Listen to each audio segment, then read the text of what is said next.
Hey, earlier this week, the Big 12 accidentally released, like genuinely on accident, the end of season accolades, the awards for its basketball players. AJ Dybantsa, the best player in America, didn't win Big 12 Player of the Year. This is the Dose Grande squad. Where's the damn video? You're talking ball with the Big 12 squad.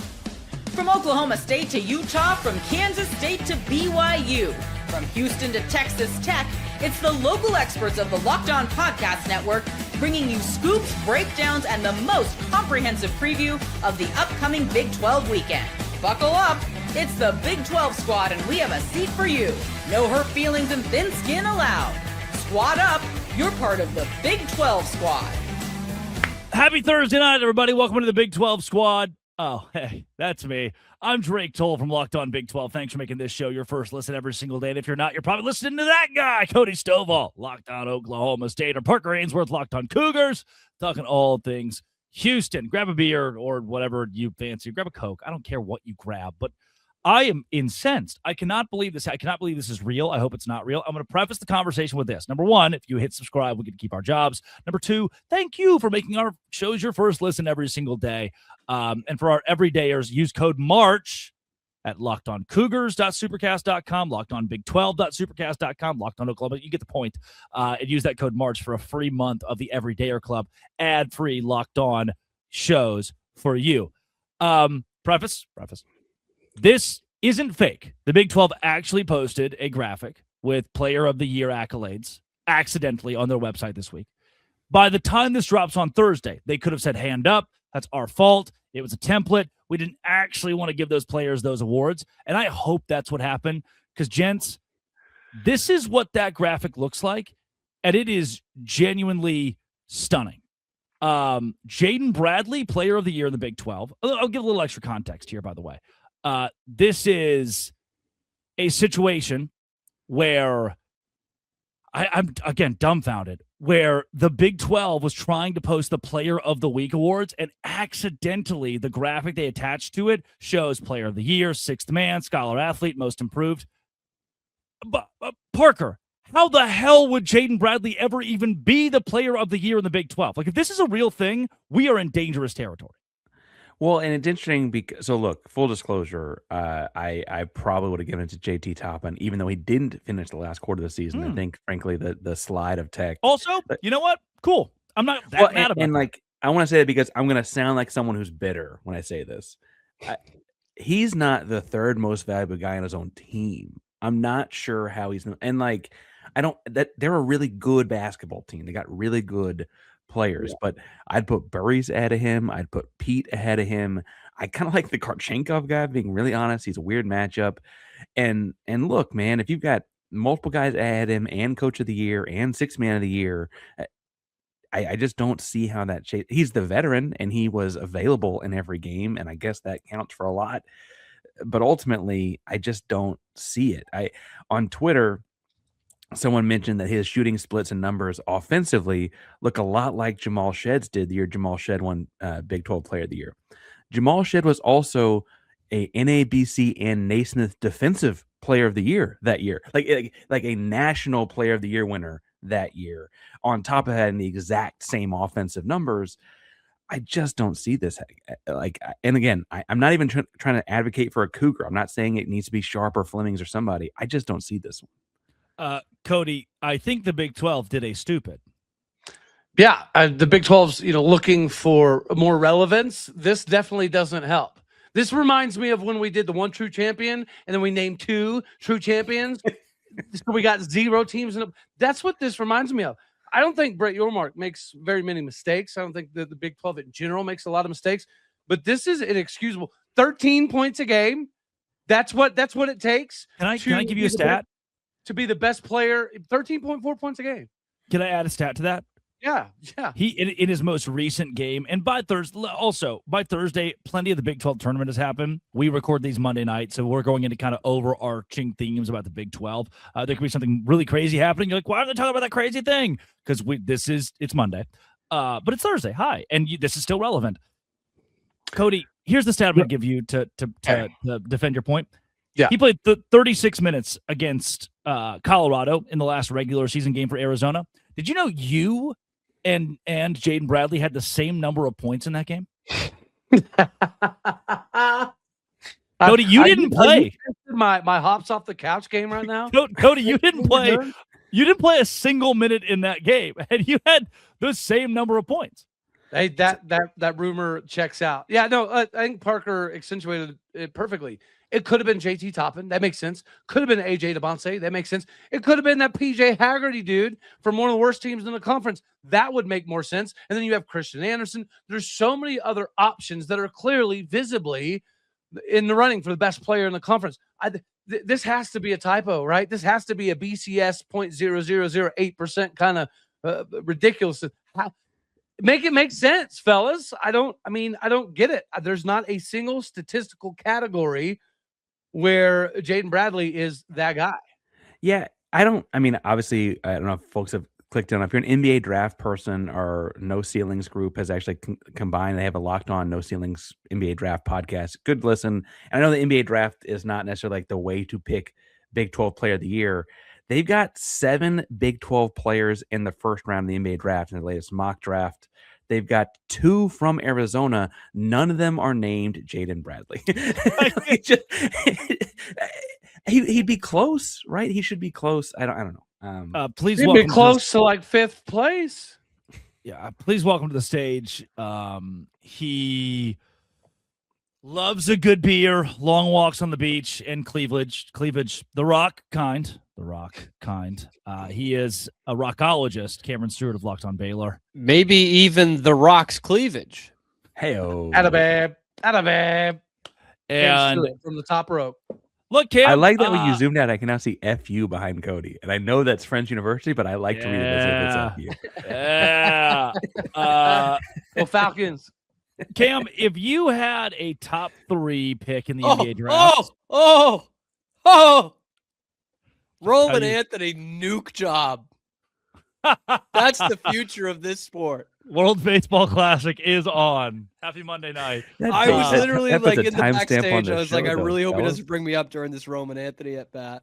Hey, shout out to Oklahoma State Cowboy Nolan McClain pitching tomorrow against Italy. Oh, pitched a couple days ago against Italy. Man, we're really getting burned by the whole Monday thing here. Oh, yeah. If you're listening to this on Thursday, don't tell me how this game ends. Just a 3-run piss missile. Cam, what do you think about the Jaden Bradley situation? Yeah, if you've got a top 3 pick in the NBA draft, you're taking AJ Dybantsa, right? You're taking AJ Dybantsa. He's the best player maybe in college basketball and the best overall basketball player in the Big 12. That's not who we give these awards to, by the way. I get it. If there's some semantics things. Just because you're the best player doesn't always mean you win Player of the Year. But damn, man, Jaden Bradley scored 0 points against Colorado. And the Big 12, they can't even spell Christian Anderson right. I mean, any issues with the rest of this list is fine, but yeah, just fine. But man, if they're gonna do this, I hope I'm warning the Big 12, please don't do this. Somebody at the Big 12 office is messing with JT's supply a little bit too much, apparently. Because JT's supply. I was going to JT's say. supply. Well, yep. There you go. Yeah, Cam, because you're not very tapped into this, the Big 12 accidentally leaked their Player of the Year and accolades for the season. No Baylor Bears. They knew we were recording tonight. Yep, no Baylor Bears. They accidentally leaked it. No Baylor their Bears, website. but there are 2 Baylor Bears that would have made more sense, right? Yeah, Carr or Honestly. Yesufu. I wouldn't All have voted know for him. them, but they would have made more sense to me. Yeah, it would have also been stupid, but this is a guy who scores 13 points a game to Dybantsa's 24 and a half. Coming up. Guys, Anthony Roy would have been a better choice. I'm just throwing that out there. If we're talking about people that can produce, PJ Haggerty, man, that's a pretty good shout. Actually, Kingston Flemings. Come on, just do. Yes. Did Flemings win nothing here? Nothing on that. I believe they're saying he's a first team all conference, but he's not on that. Coming up, this is a wild one, and I've talked about it a bit this week. The United States government wants to fix college football. Here's the problem. The United States government isn't always the best at fixing things. And it seems like we didn't really get anywhere on Friday. This is the Dose Grande squad. I'm Clea Butler, host of Locked On Women's Basketball, and this is Mazda's Women's Basketball Snapshot, celebrating the work no highlight reel can ever capture. Number 1 ranked UConn dominated St. John's 85-49 on Sunday at Madison Square Garden, extending its winning streak to 47 games. The Huskies capped a perfect 31-0 regular season, including 20-0 in the Big East. UConn is winning by nearly 38 points per game, the third largest average margin in Division I history. Since 1999 to 2000, UConn has 9 undefeated regular seasons, as many as all other programs combined, and has turned 6 of those into national championships. These moments are earned off the clock, those long before the lights ever come on. The sweat, the fakes, the doubt, the scrapes, and coming back for more every time. Mazda puts that same drive into every detail. Wins define the moment, putting in the work, that defines you. There's more to a Mazda because there's more to you. So UConn just does that undefeated thing again, huh? Yeah, they win a lot, which is good because it means Kim Mulkey didn't. So that's good. Hey, that is Parker Ainsworth of Locked On Cougs, Cody Stovall, Locked On Oklahoma State, Cameron Stewart of Locked On Baylor. So here's the deal. When I say the government's not always the best at getting things done, they're good at war. We can do war, by the way. You see Mississippi, where they said Trinidad Chambliss can play next year. The NCAA said no, unequivocally no 6th year. And then a judge, who's probably an Ole Miss grad, said, what about yes? So we're already using the government. Hear me out. Yes.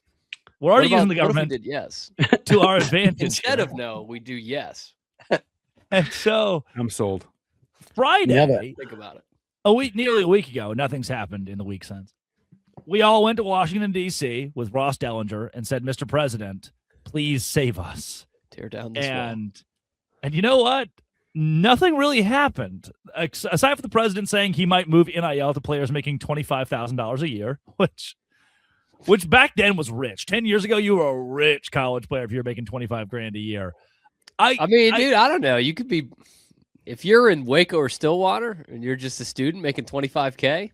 Yeah. Not bad. Yeah. That's not bad, man. Yeah. Yeah, but that Pony Excess movie is talking about like Pontiacs and stuff. I don't know. Yeah, and then Nick Saban came to the podium and was like, there's a permeating issue in college football. All I've ever been worried about is education. Like, Maya, no, you haven't. Do not be the guy who stands up first and says, wait, we got to fix this now. We got to fix this, y'all. It's like, stop. This is your fault. You did this. Was that calling the kettle black thing, right? Yeah. I want to ask a question because I looked this up because I talked about it on my own show earlier this week too. Yeah. What is the average full-time professor salary in the United States? Ooh. Anybody know? Probably $65,000 a year. I was going to go 70 to 75. Yeah. So a full-time professor, actually, it's close to 150,000. Oh, right? what am I? Why am I not a professor? A professor. Yeah. Professor. We got to, like, there's a lot of steps to get the full-time and then the tenure, right? Like, so you're pretty well in the system. Yeah. Here's what I was going to say is $150,000 a year is also known as a tenth of what Saban made from Alabama and LSU just for his on-the-field earnings, right? Like nobody shows up to chemistry class, Parker. All right, just absurd. Not even the players. Look, guys. Well, conceptually speaking, I think this is a brilliant idea. I think we can all agree college football is absolutely out of control, and yeah, I think just the idea of it is something that needs to happen. Because otherwise, this Wild Wild West thing is going to continue. I don't think that the SEC has any need or desire to stop doing precisely what they're doing. So without some entity stepping in to monitor things, we know it's not going to be the NCAA. So, yeah, I think this has to happen. And it's kind of unfortunate that, as you mentioned, it's kind of gone stale recently because I do think this would be something that would even out the playing field a little bit more, which is all I think the ACC and the Big 12 want. Yeah, but Cody, I think that's the shame is that like there really are a handful of problems that could be done here, like need to be fixed, right? And like, the problem is that this does not feel like it's actually any movable. There's no way they're not even going to incorporate present tense athletes or like recent college athletes that can speak to what being an athlete in this era is like.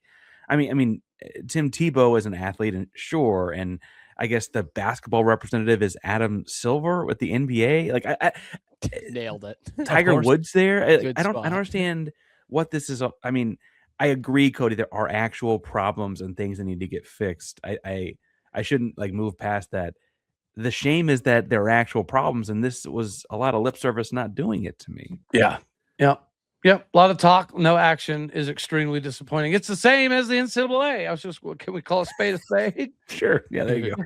Is that so? That's my problem is like, why would we waste our time shooting finger guns at each other at the White House just to say that, oh, we all went to the White House, we're doing something, and you're not. Nothing's happening. Nothing's changing. College football, college athletics, nothing did change, and I feel like we're no closer to a solution. Do you think maybe some of it is just posturing to see what the outcry is going to be? You think some of it is like, we're just going to put it out there that we're going to do something, and then we're going to gauge what the national reaction is before we make more movements. And perhaps the national reaction wasn't what they thought it was going to be. And I don't know. You know what it reminds me of? The damn LED court. They say, you know what? We're going to put a TV on the court. It's going to be a TV. You're going to love it. And then the entire country is going to talk about it, and the Big 12 will be better than the SEC. They're all going to say, wow, the Big 12 is so much better than the SEC because the glow-in-the-dark court. And you know what? They rolled out the court. America collectively said, we, A, don't care, and B, if we do care, it's because we hate it. And then we all moved on. It did nothing. It was a PR play for nothing. I do think they're not utilizing it enough. Like, if you have that capability in timeouts and stuff, I think they should be doing a little bit more than playing kid games. I'm just saying they should be. Dude, you should be playing like highlights and having dragons with fire breathing crap on the middle of the court. All right, we're talking. That's what. Talk about NIL dollars. I'd pay for that. I on the conversation. I guess my thought is like they talked about eventually. Right. I mean, eventually, President Trump's going to come with an executive order. That's like the big conclusion out of it or whatever. I don't know how much that. I don't know what the order would be. I guess at the time of recording, we don't know what that is. Is that really the only way to solve this? Is like is that the best thing we can do here, fellas? Is an executive order?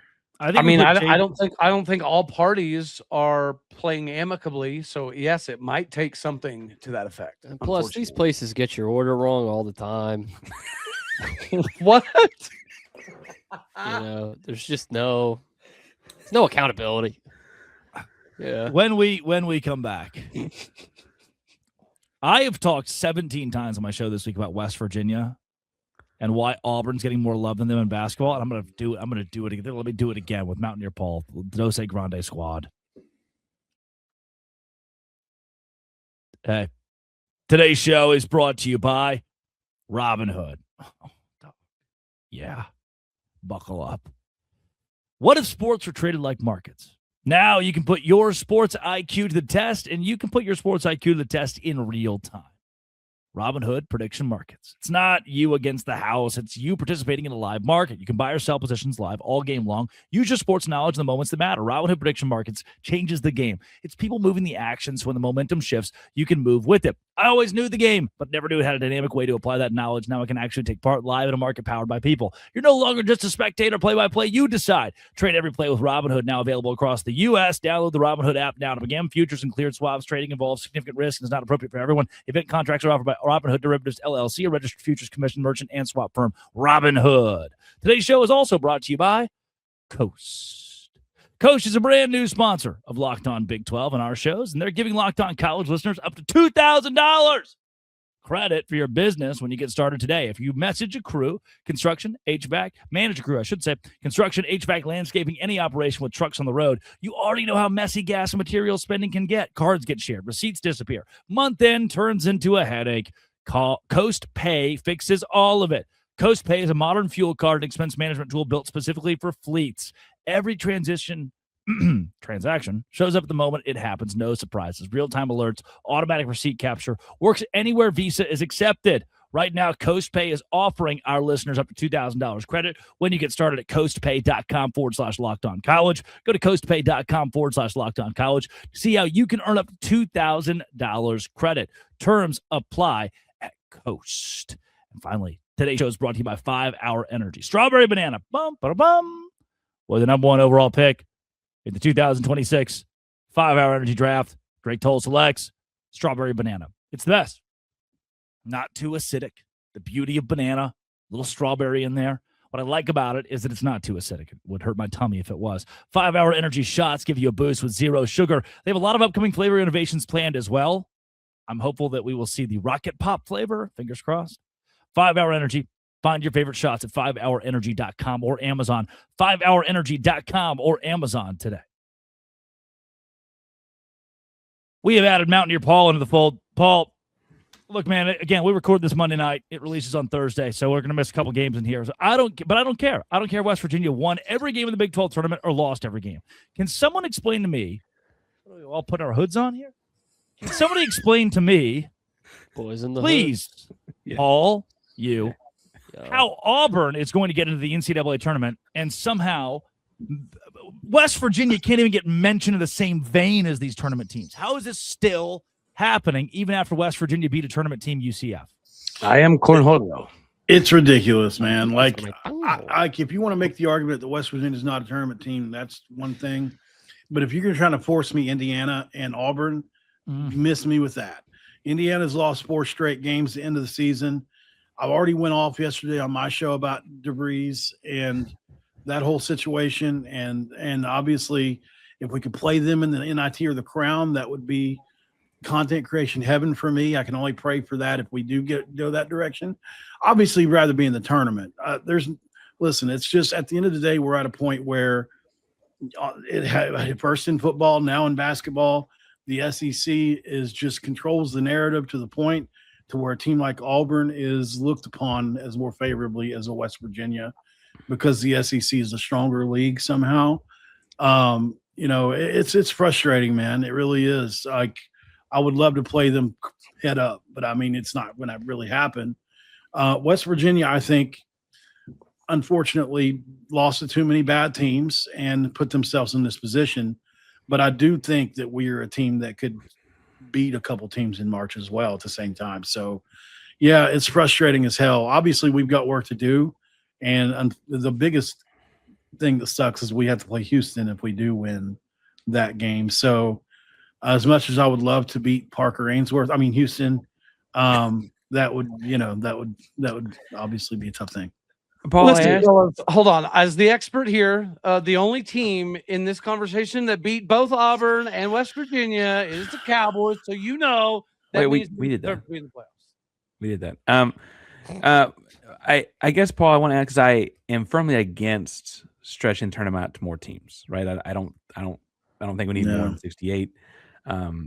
Although I guess if you want to start getting on field of68.com has taken me field of 72, field of 76, start getting some of those, rights. Nice. I guess that's probably a way to get on that.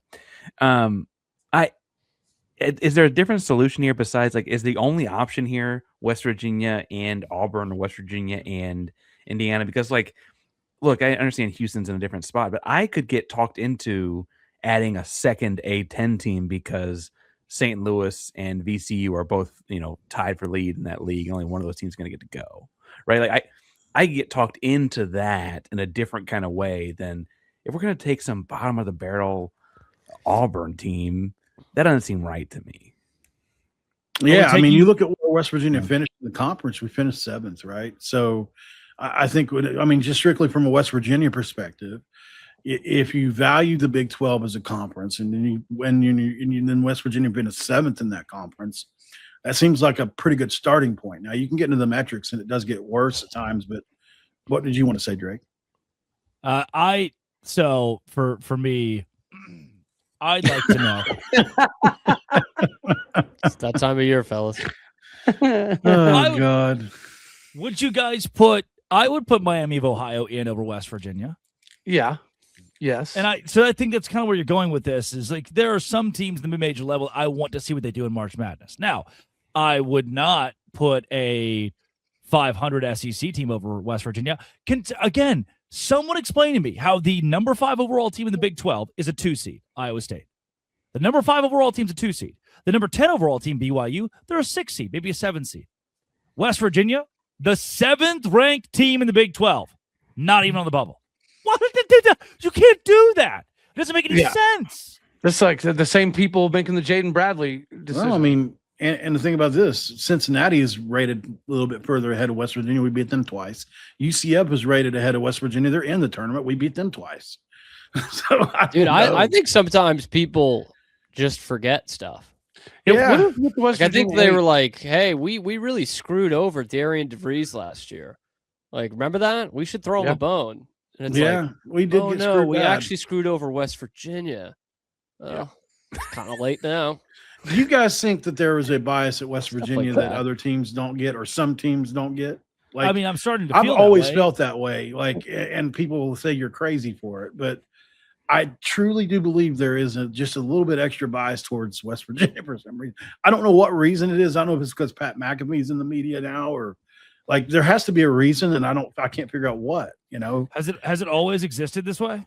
It's yeah. Like you can go back to, and everybody, confirmation bias is real. So I try to always remember that. But you can go back to like West Virginia played Clemson in the Orange Bowl. It was a complete sweep for Clemson. We won that game 70-33. Kirk Herbstreit said, not only will Clemson win this game, they will destroy West Virginia. He literally said that. You can find it online. But in basketball, and I do think one interesting about basketball, Kelvin always used to say in the American was like, unlike football, you can win your league, get in the dance, and prove it in a way that you can't do in football, right? Like you can't win the American Athletic Conference in football and get to play your way into a national championship the same way you can in basketball, right? Yeah. And in basketball, there is an interesting like mid-majors, upsets, the tournament's kind of wonky, etc. Paul, I don't mean this pejoratively. Is the best non-conference win you got Pitt? That's probably the best non-conference win you got. Yeah. No, Because that's absolutely the case. I think that the real trick here is actually the same thing that the Miami of Ohio coach was saying last weekend. He was like, look, the deal isn't that we didn't want to play a better non-conference schedule, it's that no one would schedule us, right? And these scheduling games are about TV dollars and this, and like UConn and Duke will play each other, right? Like Gonzaga is going to get there and play Kentucky, and like those big TV games happen.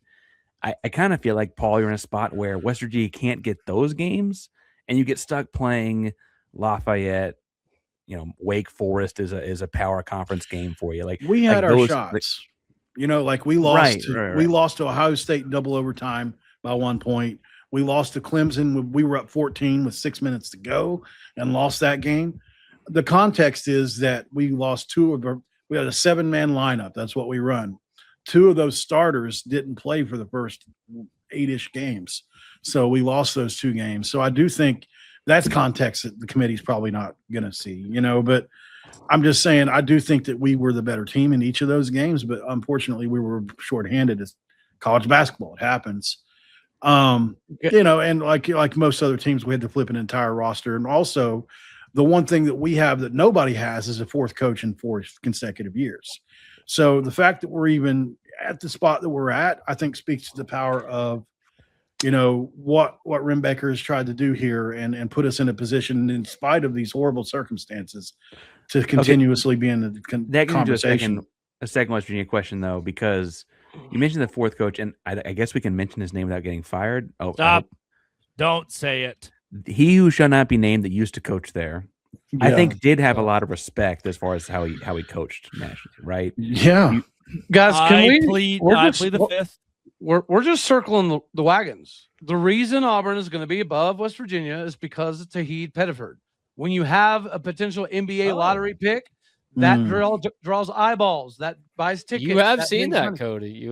You almost saw that. I should say you almost saw that alive and well in 2021. Cunningham? Yeah. But they won. They won the tournament. So the year we were BYU, supposed to be, the year Oklahoma State was supposed to be suspended, they didn't suspend us because we had Kate Cunningham. The minute Kate Cunningham left, they were like, ha, 4 years ago, we got you. It was very evident that the NCAA tournament had a vested interest in Kate Cunningham being in the tournament. Hey, did you guys notice that Ohio State has a new all-time leading scorer, and I've never heard of the guy? Yeah, Bruce Thornton. Am I young? Like, is that what's happening here? You are Cornelio. Not near Paul knew him right away, dude. Yeah. Well, And like Ohio State has sucked like his whole time there. Paul watches ball, dog.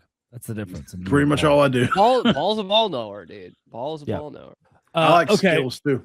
Like, is there a leading scorer? Don't mention the name of that all-time leading candy. scorer in the Big It's 12 awesome. that I can't name? I don't know. No free ads. Don't mention Bob Huggins and don't. Fired. Oh no. What are you doing? Oh, hello. Okay, now that the year's over, for the regular season's over, she can coach. She can coach. They won some Molly games. Miller? All Molly women can coach. Mark Kellogg can coach. Yeah, what are you saying? You didn't think she could coach? She's a woman. This is someone didn't who know is anything a about her coach resume. himself, an educator. I can't believe what I just heard.